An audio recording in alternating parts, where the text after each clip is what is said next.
തുടർച്ചയായി വിദ്വേഷ പ്രസംഗങ്ങൾ നടത്തുന്ന പ്രധാനമന്ത്രിയെ തിരഞ്ഞെടുപ്പിൽ വിലക്കണം എന്ന് ആവശ്യപ്പെട്ടുള്ള ഹർജി തള്ളി. സുപ്രീംകോടതിയാണ് ഹർജി തള്ളിയത്. BJP നേതാക്കളുടെ വിദ്വേഷ പ്രസംഗങ്ങൾക്കെതിരെ നടപടിയെടുക്കാൻ തിരഞ്ഞെടുപ്പ് കമ്മീഷന് നിർദ്ദേശം നൽകണമെന്ന ആവശ്യവും സുപ്രീംകോടതി തള്ളി. ബി ബാലഗോപാലുണ്ട്. എന്താണ് വിവരങ്ങൾ കോടതിയിൽ?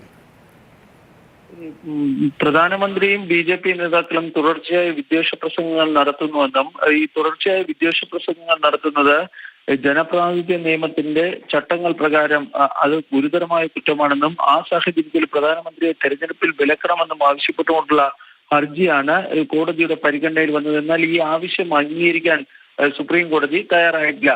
അതുപോലെ തന്നെ BJP നേതാക്കൾക്കെതിരെ വിദ്വേഷ പ്രസംഗങ്ങൾ നടത്തുന്ന BJP നേതാക്കൾക്കെതിരെ നടപടിയെടുക്കാൻ തെരഞ്ഞെടുപ്പ് കമ്മീഷനോട് നിർദ്ദേശിക്കണമെന്ന് ആവശ്യപ്പെട്ടുള്ള ഹർജിയും സുപ്രീം കോടതി നിരാകരിക്കുകയും ചെയ്തു. ഇക്കാര്യങ്ങളിലൊക്കെ തെരഞ്ഞെടുപ്പ് കമ്മീഷനാണ് ഈ ഭരണഘടനാപരമായ ഉത്തരങ്ങൾ ഈ നടപടിയെടുക്കാൻ പ്രാപ്തമായ സംവിധാനമെന്നും അതുകൊണ്ട് അക്കാര്യത്തിൽ കമ്മീഷൻ നടപടികൾ എടുത്തുകൊള്ളും എന്നുമായിരുന്നു സുപ്രീം കോടതി ഇന്ന് വ്യക്തമാക്കിയിരിക്കുന്നത്.